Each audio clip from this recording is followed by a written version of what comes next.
training. And the Los Angeles Public Library was honored to be one of the invited institutions. And the place where we are doing this project, this 18-month-long pilot project, is here in Van Nuys at our library right over here. Yay. Yay. So as part of this project, we are involving 3 librarians that work with the library. Myself here at the Van Nuys location. We have 2 librarians from Central, and then we invited Penny Myers, our neighborhood member, to come with us. We had 3 days of intensive training with other public libraries and community members in Denver.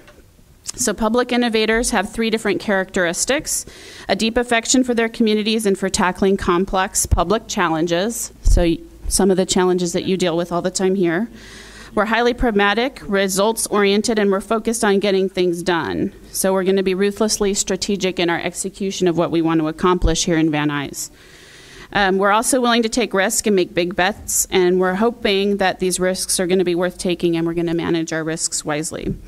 So for this opportunity in Denver, it's the first time that I said that they are partnering with public libraries. The Harwood Institute has previously partnered with groups like the United Way across the country. So we're hoping that we'll do this pilot project in Van Nuys and that will be replicated at other libraries across the city. So people might ask, why the library? Why is the library a great place to do this kind of project?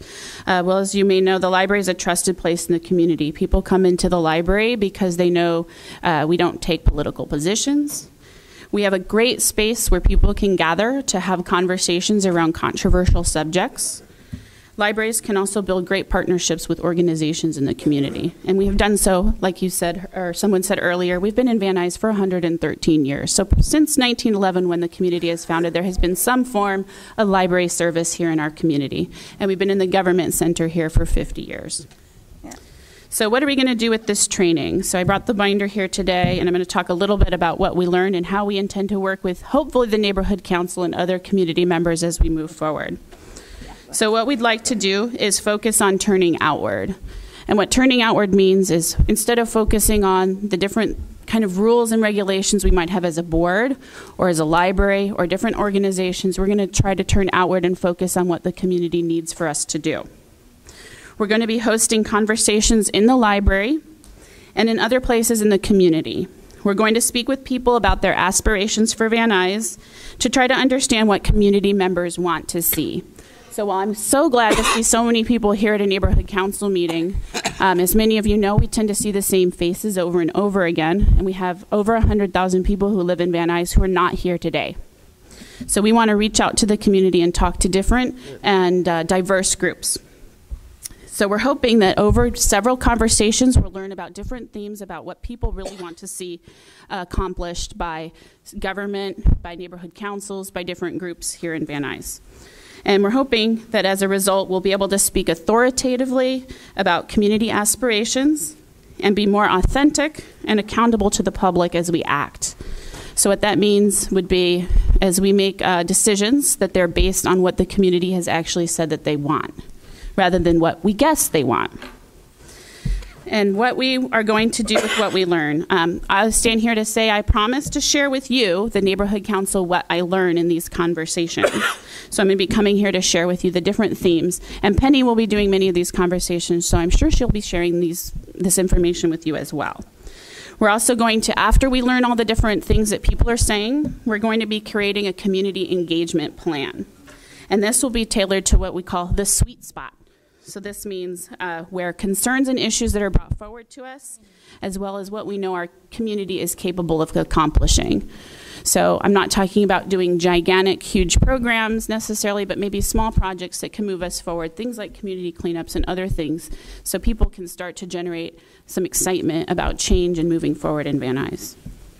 So we're talking about setting the right size goals.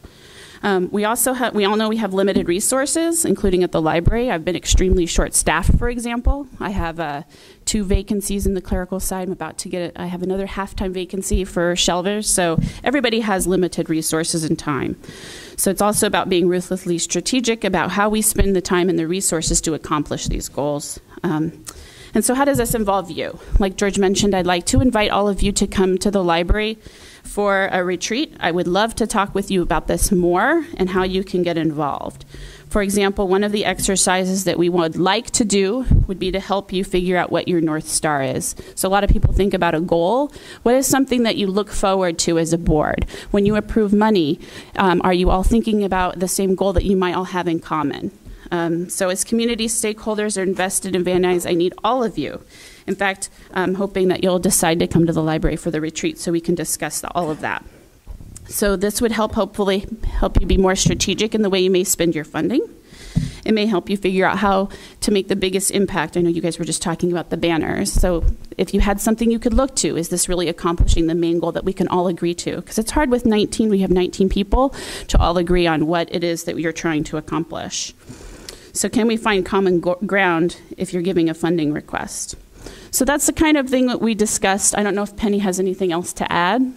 It's kind of hard to summarize in a short amount of time 3 days of really intense workshop. And this is something that we'll be continuing to develop over the next 18 months.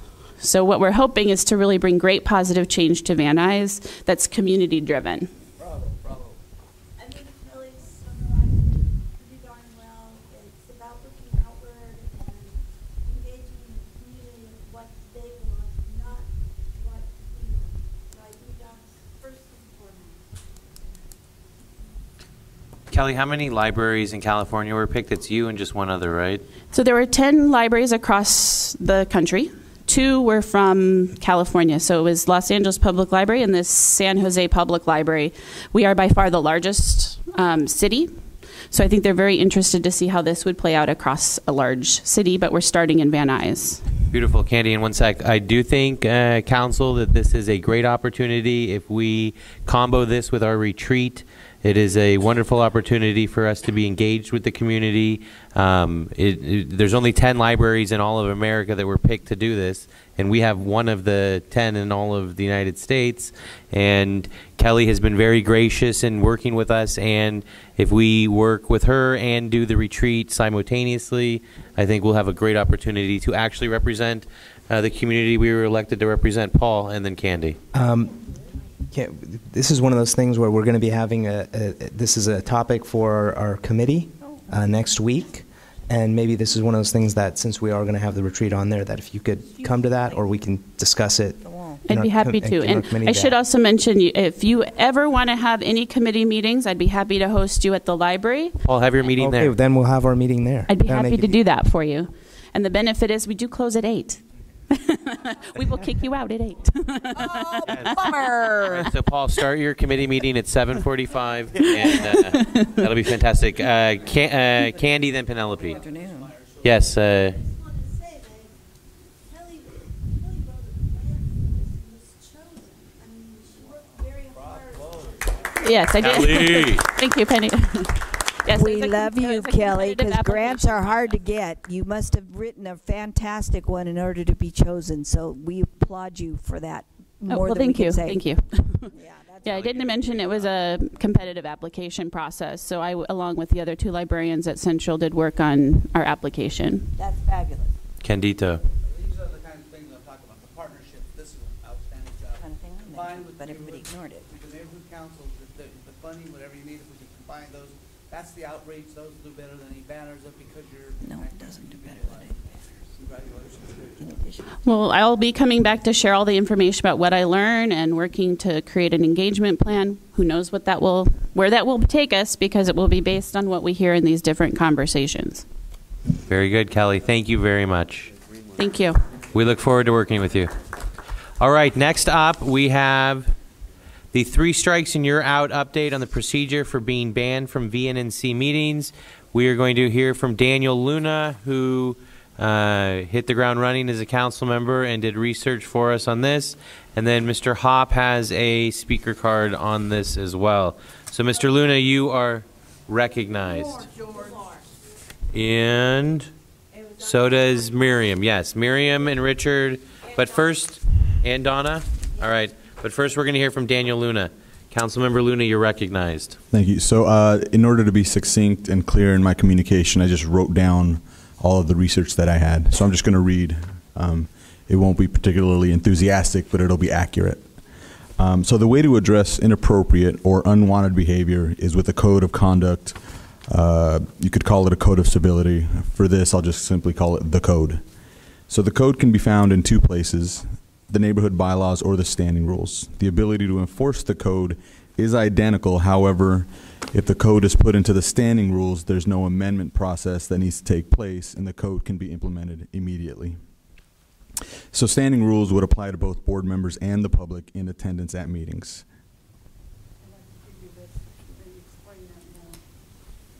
It is a best practice to read the standing rules at the beginning of each and every meeting so as to set the expectation of behavior by all that are present. I have an example of that I won't read, but I have available.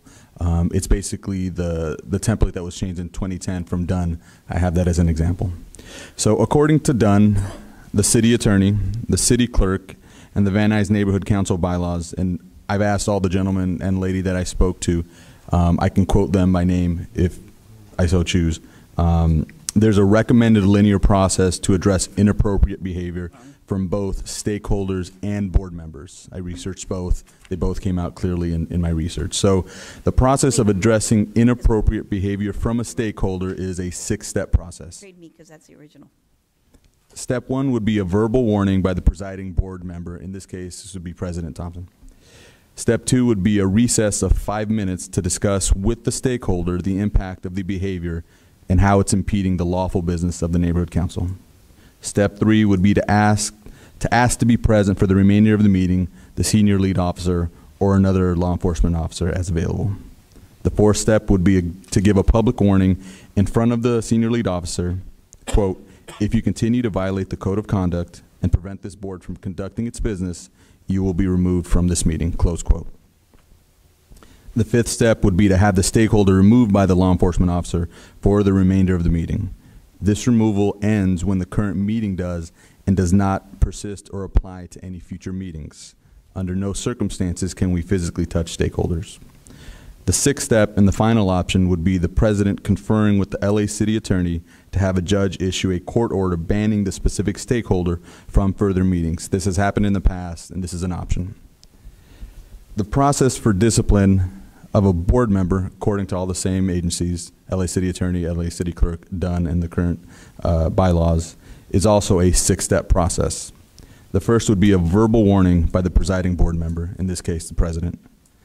Step 2, 3, and 4 would be censures. So there should be a minimum of 3 censures before further action, including removal, is taken. Now, in the current bylaws, censure is not described, but what it basically means, it's a motion of it means a motion of censure is voted upon and passed, and then the president of the NC takes time to publicly express formal disapproval of the board member's actions. It's essentially a public reprimand. The 5th step would be, as mentioned by the lady from Dunn, after 3 censures and in preparation for a possible vote of removal by the board, it would be appropriate for the president of the NC to communicate with the LA City Attorney and present documentation and evidence in the event that the board votes to remove the board member. This is a preparatory step, basically due to the litigious nature of the matter. The 6th step, if the appropriate behavior has not been modified, you would proceed with steps to remove board member as described in the bylaws, Article 5, Section 9. A board member may resign at any time prior to the vote to have them removed, following Article 5, Section 10. So my personal opinions as gathered by me, everything I just read is verbatim from the individuals that I spoke to. There's no interpretation or opinions in what I just read. My personal opinions through the course of the hours discussing with these individuals, I have 4 very brief opinions. Number 1, because an elected public official, which everybody on this board is held to a higher standard, we're required to do 2 things. 1, we're required to hear public comments. 2, we're required to be polite. Because of the higher standard of behavior we are held to, comments from us, elected public officials, are held to a higher level of scrutiny. Our words carry authority and responsibility and should be treated with the highest levels of respect and civility. Point number 2, a stakeholder can request information. I won't go into the details, but it has to do with a public request of information. Basically, a request can be in the form of a question. Enforceability aside, the only thing that really kind of stuck out to me is if a request is made, it can't be for any new information. What that basically means is if the request is going to create new information or is going to require me to give an opinion that's not already previously recorded, I don't have to give it. Step 3, and this is a little bit more on my opinion side, we're not legally, morally, or socially obligated to answer a verbal question during public comments. We're not having a social interaction. We're conducting serious business. And in the course of that business, we are required to respectfully hear comments. We're politely hearing someone out during public comments. The 4th step is that due process is a fundamental part of justice at whatever level of the justice system, whether it be a neighborhood council in its disciplinary actions or the Supreme Court. So that's all the research that I have. If you have questions, it's up to the president to address it. Candy, then Miriam. Thank you, Mr. President. Thank you, sir, for your work on this, but you didn't identify the people that you spoke to. Can you identify? You gave us your Sure. The only opinion was when I started to state that it was my opinion. Melvin Kadanis and Dunn, A. Lewis Phillips' boss, I forget the name. I spoke to 2 people at the city clerk, and the Van Nuys Neighborhood Council bylaws I just read. They're publicly available. Did you ever speak to the city attorney's office? Yes, A. Lewis Phillips is in the city. I spoke to her boss. Is city attorney. A. Lewis Phillips is our representative. I spoke to her boss. Yeah, I can get you the name. It's in my raw notes. I just don't have them with me. Yes. All right, so Miriam, Donna, then Richard.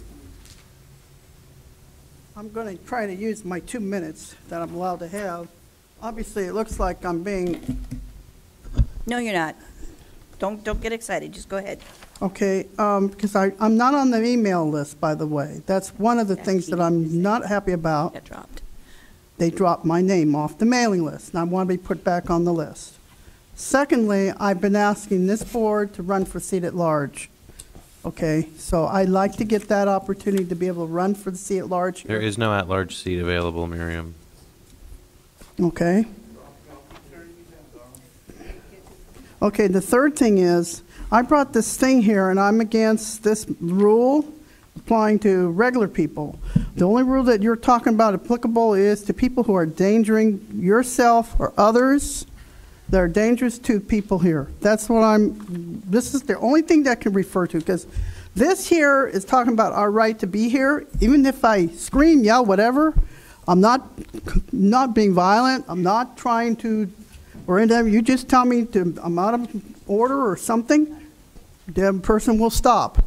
You can't just throw somebody summarily out of here, okay? You got to be very defined. You can't just, or we're there to take the law in your own hands, obviously, and say, well, because I don't have the money to get an attorney, and obviously the fact is that you're, because this is a ruling right here, okay, that I can go by, and I can get an attorney on this, because I'm not going to threaten. I don't want to ever. I love everybody, okay, and I can't understand why people would be threatening other people. That's, to me, is inappropriate, and that should be dealt with to the maximum, okay? And that should apply under the 3 strikes, and that I would go like with that. Thank you. Donna, and then Richard. As we were saying in the executive meeting when I was there, that really you're going to have a hard time to just have anybody being kicked out for all time. And the city council, even during its rough time period, never did that. And I don't care where you come up with that. In real life, they usually have a time period where they have like a certain time period, like 30 days, they weren't allowed to come. And when they figured out with 30 days, they would come back again and then show how they would behave. Of course, it's a little harder really to kick anybody out. And we have to decide which is a strike. And it really has to be something big, not just somebody getting up and kind of interrupting a little bit too many times and saying comments over, and that's really, say somebody's kind of disabled and they're kind of slow, and you don't really want to kick off somebody and make a strike on something like that. Of course, I'm happy that you discussed with a person, so that part I do like, that you discuss it with the person so they know that they did that. But I think it should be something bigger with someone who is really doing threatening language and really dirty language to somebody who they disagree with. And I that's something that's totally should not be done, and that is a strike. You know, I mean, if that person will learn that that's definitely not allowed. But I'm sorry, I'll never go for altogether being kicked out unless that person is threatening, really threatening. But I really don't see a person being kicked out for all time. And I thought this was just for a certain period of time that this person could go. And we really need to decipher what is a strike and what is not a strike. Thank you very much, Donna. You know, it's up to public opinion. Thank you, Donna. Mr. Hopp, you're recognized.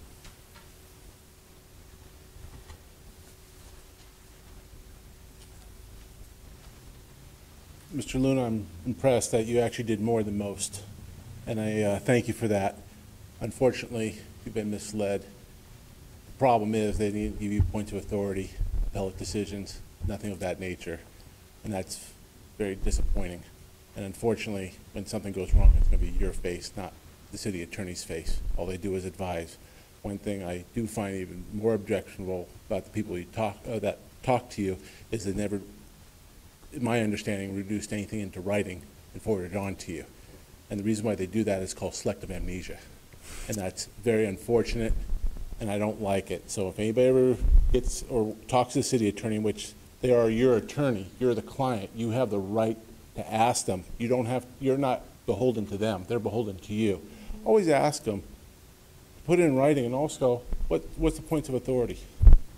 Just ask them that. And when they're too busy, as they've done to some board members, just not responding back, that should just tell you the problem. Because when there is a problem, it's your face that's on it, not theirs. And don't forget, you hold the privilege, not the attorney. Thank you. I'm going to, if I may. Yeah, absolutely, Mr. Luna. I'm going to take a wild guess and say you're an attorney. No, I'm not. Not in any capacity. Not in any But capacity. you can talk to Mr. Lynn. The reason I say that is because outstanding. Just so you know, the VNNC bylaws are empowered by the Charter of LA. So by the fact that we're elected public officials, we have the authority to do this. We don't need precedent. We don't need points of authority. We're able to literally, same as the LA City Council, create rules to govern ourselves. Mr. Luna, it would be good to get something in writing from the city attorney on behalf of the entire council. I think we're all very thankful for the research that you've done, but Mr. Hopp is very smart and right, and getting something in writing would be genius so we could proceed. So if you could circle back and get something in writing out of them, I don't know if they're going to give it to you or not, but because what we are trying to do with your work is establish procedure, so if something does happen, we have the rights and the authority to proceed. I know you have gone through and have all of this information, but having something in writing from our city attorney is the golden ticket, if you will. Absolutely. I'm here to serve this neighborhood. But just as me as a council member, I am very thankful for the work you've done, but definitely listen to what Mr. Hopp is saying, and anything you can get in writing is beautiful for us. Maria. He did a great job. That's one. I would like to say, example, I know the people that's doing our computers are doing an excellent job. Everything that he just said, example only, this young man is on the mailing list, on the email list, and he comes in and goes off, and we want to kick him out, and he say, well, I didn't know the rules or whatever. So all the rules that we're going to say, you cannot do this, cannot do that, because you will be subject to be kicked out, whatever the situation may be, can all those rules be email blast to everyone that's on our email list, so that way if anything happened, it was attached to a link saying, hey, these are some of the things that if you come in and do, you will get kicked out. Because for a lot of people that's on our email list, of course, is not here. This young man is here, and he hears it now. But if he wasn't, can he and everyone else that's on our email list get that little code of saying, hey, if you do this, if you do this, you do this. Yes, As a that's very stakeholder, smart. you will get kicked out, so that way they Which will is know. Half the reason why we want to get stuff in writing. Can you follow up with what Maria's saying, and then we can send out like a memo or an email blast to our constituents? Yeah, I can absolutely do that. It was suggested by both Dunn and LA City that every meeting at the beginning before roll call, we set the expectation with essentially reading out the code of civility. I have an example passed along, but absolutely I can get something in writing so Perfect. that you can pass it along. Thank you, Councilmember Luna. Yes, Candy. Could you discuss the City of Los Angeles versus Matt Dow decision where the court ruled against the city? He attacked the council people, he verbally and abusive. Is that the one that happened about 13 years ago? No, it just happened a few years, 2 years ago. 2 years ago? A lot of stuff was discussed. I tried to keep the scope specific to the neighborhood council system, and so that's what was discussed. Yeah, at the bottom line, in case anybody's curious, nobody's getting kicked out permanently without a judge's court order. That's just the way it is. It's happened in the past, but it's not a quick or easy process. It's not anything that, I mean, there are 5 full steps prior to that happening, and it's for egregious, incidents.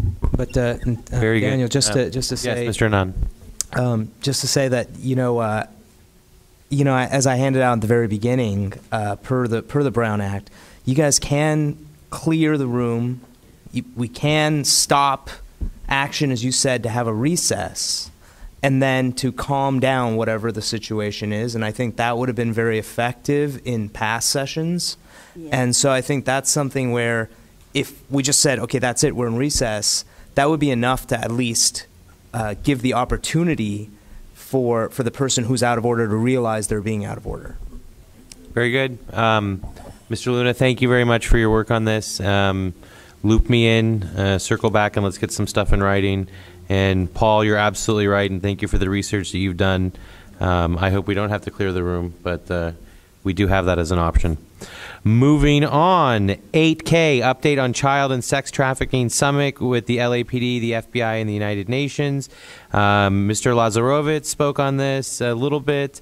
We've already locked in the date with the help of Guillermo and Councilwoman Martinez's office. It will be in this room on Wednesday, July 30th, starting at 6:30. We have a confirmation from the LAPD. LAPD Vice Sergeant Ron Fisher is going to come and speak. Joseph and his contacts at the FBI, they've been going back and forth, and we should have someone locked in the next couple of weeks. And then Lydia Grant, who is our neighborhood commissioner, is working alongside with me, and we are going to get a speaker from the United Nations to come and speak on that. So the summit that we're having at the end of July, let's hope it can be bigger and better than our Emergency Preparedness Summit, which was extremely successful. Moving on, it's Wednesday, July 30th. Update and progress report on the Health Fair partnership with Councilwoman Nuri Martinez's office. Linda Levitan has already spoken on this. We were looking at either the second to last or last weekend in October. I know some of the tentative places we were looking at were like the Japanese Gardens in Lake Balboa and a few other places. So as soon as there's any update on that, I will send out an email blast to the council. And Linda, thank you for your help and work on that. Moving on to 8M, removal of board member pursuant to Van Nuys Neighborhood Council Bylaws, Article 5, Section 9, a recorded vote by the VNNC for the removal of Jeanette Hopp from the VNNC board for said board member's actions Wednesday, May 14th, 2014, during the Board of Public Works recorded meeting where said board member deliberately misrepresented the VNNC during public testimony. Before we get into this, let me pull it up, what our city attorney wrote to myself and Derek, if I can pull it up. While I'm doing that, is there any discussion or debate on this issue? Just to just to Let's start with Paul. Yeah, just to ask really quickly. Now, we already discussed that in research that Councilmember Luna had come up with, that in order to the process would normally be to censure. And you just please reiterate that, because I didn't quite remember or catch that part. Yeah, I'll go over the 6 steps very briefly. The first would be a verbal warning by the presiding board member. Steps 2, 3, and 4 would be censures. Step 5 is a preparatory step, which is a conference with the LA City Attorney in preparation for step number 6, which is removal of the board member. Is it my understanding that that's not in standing rules and or in the bylaws? It's something that we would have to adopt? Correct. It is not currently in the standing rules. Something else to look at just as a housekeeping measure is censure is not defined in the current bylaws, so that would also, the procedure and the definition for that would also need to be established. I think I would add that to my next meeting. Kathleen Padden, did you have something? Yes. There were several of us from City Council that were present at the meeting on May 14th. And I understand with Janet, she was really, really good in the way she presented of what we were there for. Now, I see something that I just had a heads up on this one, and it's a neighborhood, Van Nuys Neighborhood Council petition of removal. And I'd like to know, when did we vote on this to be able to use a council logo and then have people sign it? I would like to know. As a board member who started the petition and went by the bylaws that clearly state that you have to have a petition that clearly states the offense, and then you have to have 50 signatures, and then it has to be reviewed, and then reviewed by the city attorney, and then presented after the 50 signatures. Yes, with no authorization, because I didn't vote on it. Is there anybody who voted on this for a petition to have the removal of Janet? No. Anybody? Mr. Mayor, did you have something for us? Yeah. Over the years, I worked on the bylaws tremendously. We sent in, I think there were four updates over the years from the conception up until, I think 2010 was the last time I worked on the bylaws. The big thing was, as I understand the censure process, but in the bylaws that got passed by the city regarding the Van Nuys Neighborhood Council, they do have the process of, I think you have to go out and collect, was it 50 or 250? 50 to remove a board member. And that's all been agreed with over the years. Normally, a board member steps down just due to the behavior over time, not showing up for meetings and stuff like this. But when somebody does speak out of turn, it offends a lot of people, not only the board members, but a lot of the stakeholders as well. And even though it might be misrepresented, some people misunderstand. But the process that Derek went through is the correct process, and he has to go out, follow the bylaws, get the 50 signatures, whoever they might be, and they have to be stakeholders. And then stakeholders of Van Nuys. It gets presented to you as the board of directors, and then it'll be voted on. And I also like to make the point that the city attorney fully reviewed the packet. Correct. So that's basically everything. The letterhead is for the Van Nuys City Council. Real quick. So the way I see it, everything is still on board on the table. Let me find it. Point of order. This is from Lois Phillips, who is our city attorney. Dear Derek and George, please follow the procedures set forth in your bylaws regarding removal. Ms. Hopp should be allowed to address the allegations at the meeting. Please remember that a 2/3 vote by the entire board is required for removal, rather than 2/3 of the board members present. Thus, if at least two-thirds of your board is not present at the meeting wherein this item is agendized, it will have to be held over for the next meeting. The petition should be attached to the agenda so as to allow the public to confirm that the signatures are valid. Please let me know if you have any further questions Sincerely, Alois Phillips. Would they we be were all also stakeholders? advised in a separate email for, I guess, privacy concerns to allow the public to review the petition for removal, which anyone can do right now, and that what Carino and Howard put up on the website was sufficient for, under resources, what you guys put up was just fine and legal. Yeah, it's just one PDF that the memory was too big to download. It has to be break down just to able to upload to the website. Yeah, no, you guys are completely doing the right thing. I asked the city attorney if it was sufficient because I knew it would come up. So the petition is available for anyone in the public to review right now, if you would like to review the signatures. Okay, so if Miriam could please review the petition. I know the secretary has gone over all of the addresses and names, and we're well over the 50. Isn't that right? Are they Like Van Nuys stakeholders? There was 146 submitted, and what, 75 confirmed stakeholders? 73. So procedure has been followed. Yes, Paul Anand. Just one note, though, is that if you go to the website, there's only 29 signatures or something like that on the actual website and the breakdown.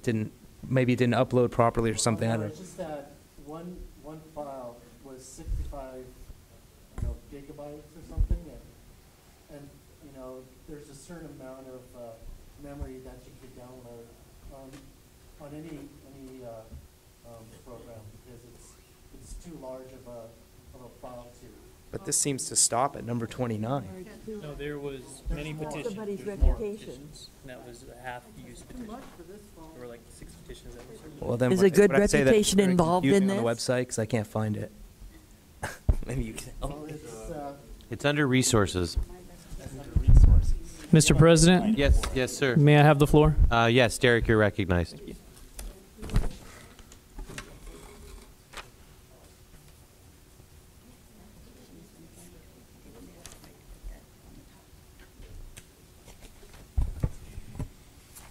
Yeah.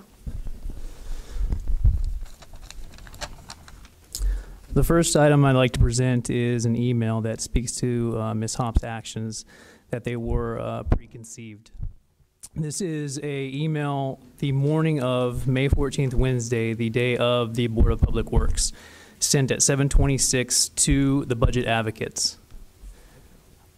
Ms. Hopp says, I have been asked to be downtown at 9:30 for a meeting before Planning Department to discuss an issue that is before my neighborhood council and Nuri Martinez's office. I will come to Dunn meeting, but perhaps a little late. And then this was what followed shortly after. What I was able to download. So, yeah, that's the only reason I can. It stops at 4.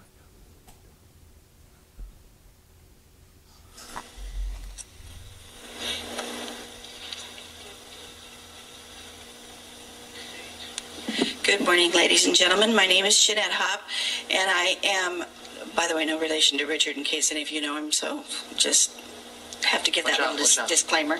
And you guys are trying to attack me. I love it. And I'm really a good person.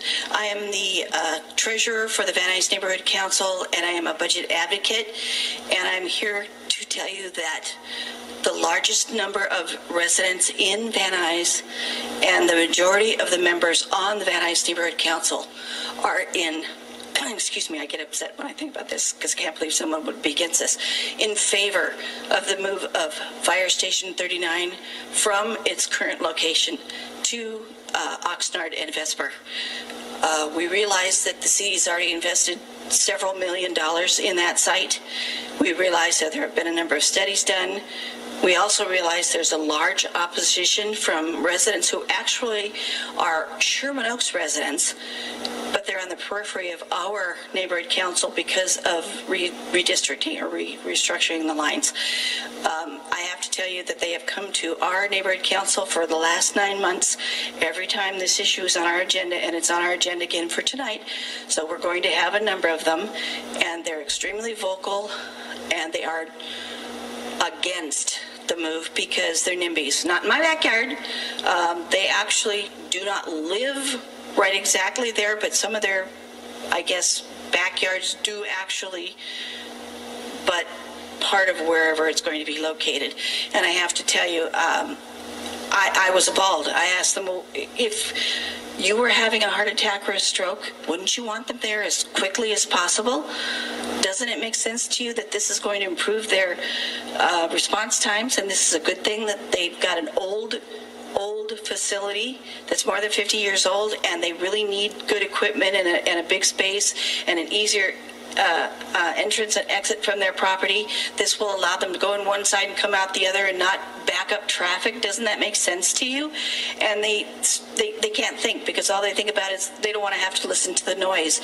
And they've actually demanded from the city, from Nuri Martinez, our CD6 rep, double-paned windows and extra insulation in their homes and what have you, and are trying to hold the city council hostage for that. And we told them that that's not going to happen. We don't care what you want or what you threaten or how many lawsuits that you think you can bring. That's not going to happen. They're not going to set a precedent like that, so dream on.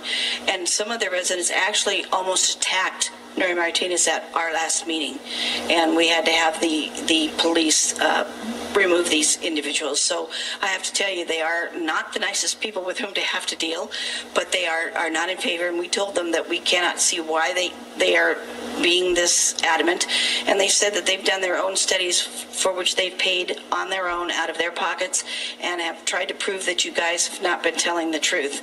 And we still didn't agree with them because we've seen the data ourselves and had presentations, but it didn't matter. They're just really not very, very nice. So I just need to let you know that that is the instance, but that you do have the support of many, many, many Van Nuys residents and of the Van Nuys Neighborhood Council.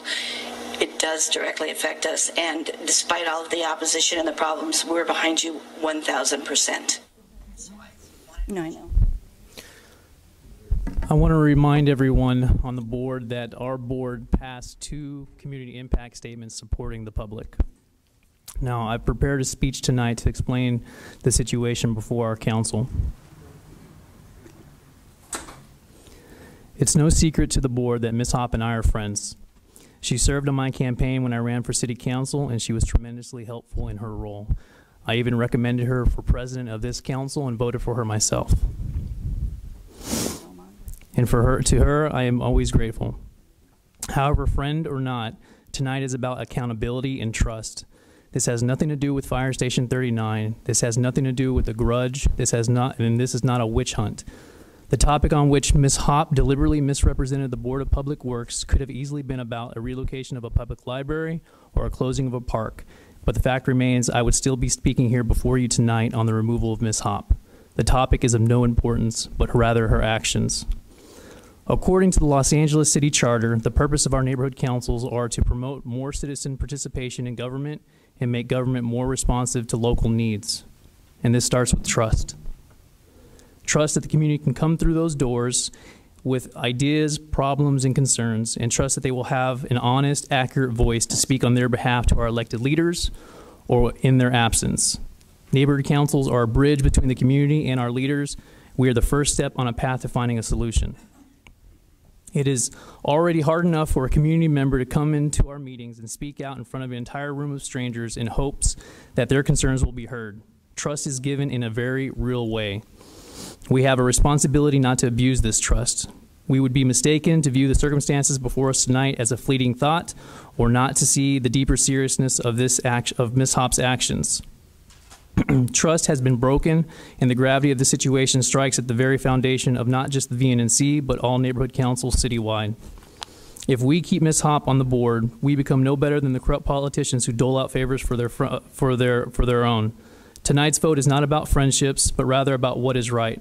A simple reprimand or a slap on the wrist does not instill trust in the community for our board or others like it. This is why I and other board members who signed the petition will be voting yes to remove Ms. Hopp. I personally like Ms. Hopp. I believe she has lost her way, but accountability has to be served so as to uphold the integrity of the VNNC and the neighborhood council system as a whole. A vote tonight in favor of removing Ms. Hopp does not banish her from ever serving on the board again or from ever attending future meetings. I, for one, would welcome her back, but only after trust has been earned back. Thank you. George. Maria, you're recognized.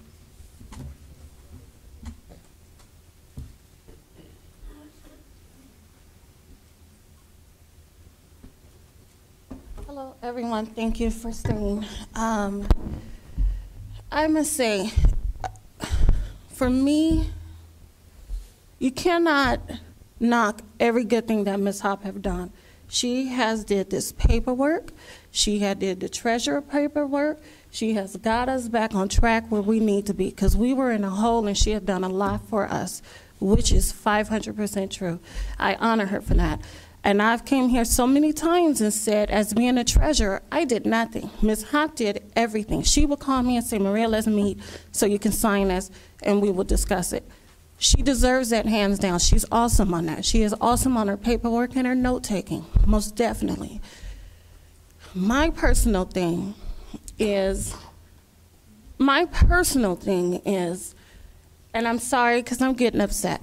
My personal thing is, and I never told y'all until the last meeting, that during Derek's campaign, Ms. Hopp implied to Derek's wife that Derek and I, you know, and that's not right, that I was jealous. Penny, please don't say that, because I'm the one that had to address Derek on that.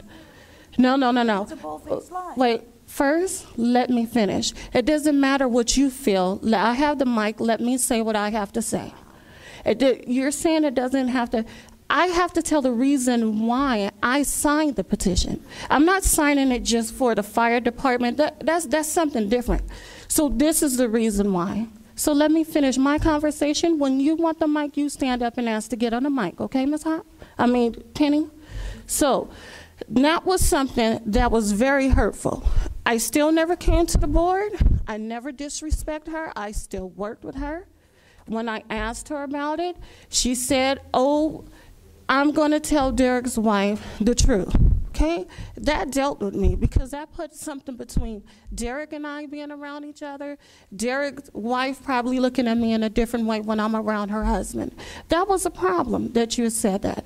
I never came to nobody and said who said it on the mic. That's the reason why I stepped down as the treasurer. When she said, oh, she gonna make me slap her in her fucking face, or I'm gonna slap her in her motherfucking face, something like that, which was on tape. And when I asked her about it, so when you say that has nothing to do with it, when I asked her about it, she told me it was one of them. Then when I asked her, I said, no, Ms. Hopp, it was only them two, myself, and you in a meeting. I know you didn't, okay? If you heard me and if you listened, you would have heard exactly what I said. So I said, no, Ms. Hopp, that wasn't, they didn't say anything. They did not say that. She said, oh, no, I was repeating what someone else said.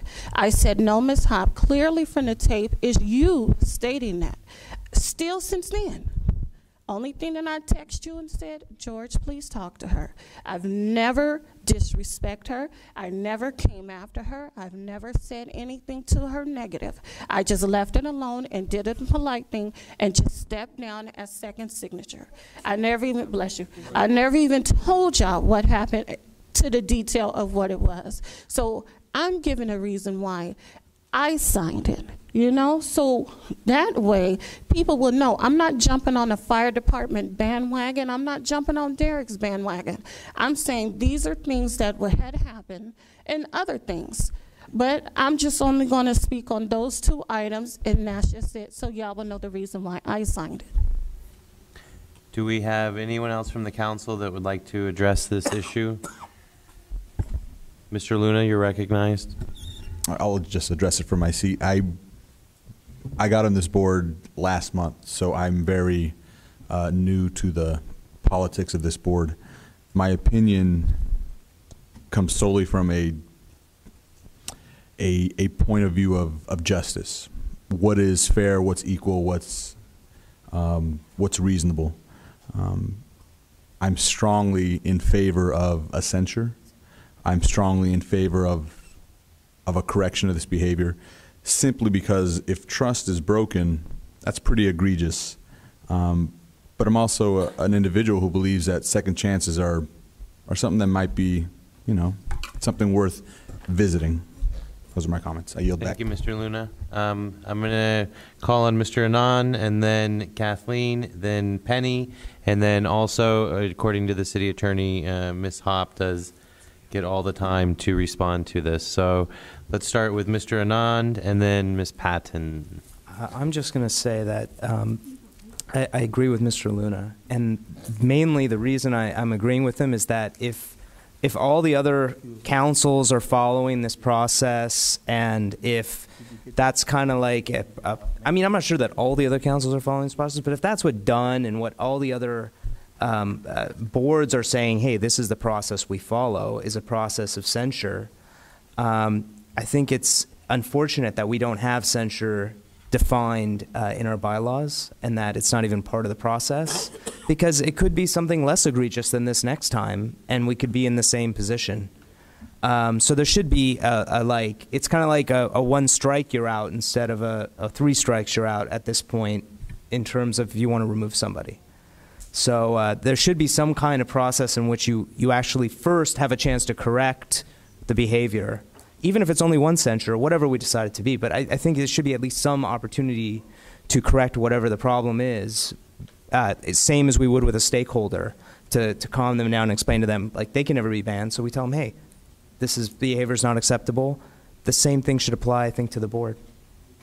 That's my comment. Ms. Patton, and then Penelope, and then I would like to address the censure, because I did have a discussion with Derek earlier today, and I must have been going off old bylaws, but Ms. Patton, you are recognized. Thank you. How many from this council were called to sign this petition with the logo or asked to vote? How many? Would you raise your hands if that you were asked to vote?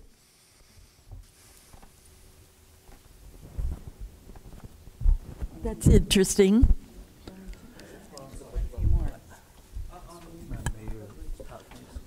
I'm sorry, what exactly are you asking? Asked to vote about what? Yeah. To sign the petition, or asked to vote no. The logo or the vote? Right, how many people were called to support the removal? Because I've heard that pretty much everybody was called, and that's a Brown Act violation. Well, I wasn't called. Because they know you're my friend. Oh. Everybody else. This is a kangaroo court. Penelope. This. I think maybe to correct, maybe a letter should go back to the planning to state that she was representing herself, not this board. I think it's very clear in the recording. She said the Van Nuys Neighborhood Council. Excuse me, I have the floor. I think that would be something that might be for the next meeting that needs to be corrected, but I don't think that throwing her off the board for that. I'm with Mr. Luna.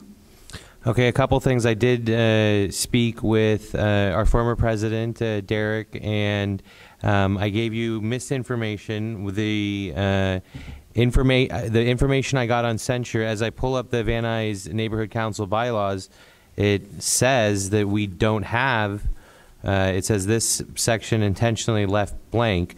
So it must have been some other bylaws that I was reading, but it was my understanding that the censure vote, it's the same type of procedure that 50 stakeholders, 50 verified stakeholders can bring a censure to be voted on by this board. If, let's just say in the case of Mrs. Hopp, that a censure is voted and she's censured for her actions, that's strike one. If another separate incident happens and she is censured again, that is cause for removal, the second censure. So I found that in some bylaws, some neighborhood council bylaws. Maybe it was Porter Ranch or Midtown North Hollywood. So, Derek, I apologize for misspeaking, but that policy of censure, like what we spoke this afternoon about, is I'm kind of with Mr. Luna and actually establishing the procedure. I apologize that I misspoke in regards to that, but I do think that our council should come up with a procedure for censure in cases exactly like this. I will say that it was clear that Mrs. Hopp did misrepresent the Van Nuys Neighborhood Council's position on Fire Station 39. She said that the majority of the council members were for it being moved to Kester and Oxnard. Now, maybe this council could happily receive a apology from her, and we can maybe move on from there. But I know for a fact that I voted for the community impact statement twice, and I helped run the meeting in December along with Mr. Benjamin, and we have been completely professional and our dealings with everyone over off of Noble and over in that area. And I understand where you guys are coming from, and I voted with you guys every single time. I don't think that this big of a it is a big deal, but I don't think it's cause for removal from the board. And I will be supporting Mr. Luna's position and where Penelope is coming from. And I just wanted to state that. And I also professionally, out of respect for Derek and what he's done for the council, I'm sorry, I don't know where I got that censure verbiage, but I do believe that that would be the route that I would suggest the council take. Did any other council members have anything to say in regards to this? And then we'll go into the public. Let's go Paul, and then Lizette, and then Derek. Paul, you're recognized. You know, I will go ahead and add that censure process to our next meeting for next week for the government committee. Thank you. And because the bylaws, et cetera, do fall under the purview of that committee, so let's go and take care of that as well. Lizette, you're recognized. As a neutral party, since my first day on the board and hearing what was said, it does appear that Ms. Hopp did misrepresent the council, and I think at a minimum it would be an apology and perhaps a letter, especially to the lead board members of that meeting to restate the correct position of this board. Derek, you had your hand up. I just wanted to talk three things. The fact when Paul was talking about this is, you know, first time and it seems like one strike you're out. It's not. It's actually the first time we've actually stepped up and done something. Ms. Hopp, there's been other times in this room where Ms. Hopp has done things that have been unbecoming of a board member. And this is definitely not the first time. And I think Maria's point is that, you know, she's had prior experiences with Ms. Hopp where that is also the case. The second thing I wanted to bring up was, Mr. President, when you first recommended, I mean, just now, that maybe an apology is in order, Ms. Hopp scoffed at it, just laughed. And then three, everyone in this room, the stakeholders, the public, the message that we're sending them right now that this is acceptable, that first we're going to put together some type of policy to, you know, our bylaws are how they are right now, and we're going and following them the way they are. That's what we have to go by right now. And the fact that the trust has been broken by one individual, that they can't come in here and trust that when they're not around that these board members are going to accurately represent them, it's horrible. And we're sending this message to everyone in this room right now that that's what they can expect as business as usual. I'm appalled at it. All right, let's open it up to the general George? public. Kathleen, real quick, and then we're going to... While you're being appalled, Kathleen, Jeff, and then, yeah. Would you please explain how you got permission to use the neighborhood city council And also the fourth thing too, you know, if Ms. Hop can tell us who sent her to the Board of Public Works.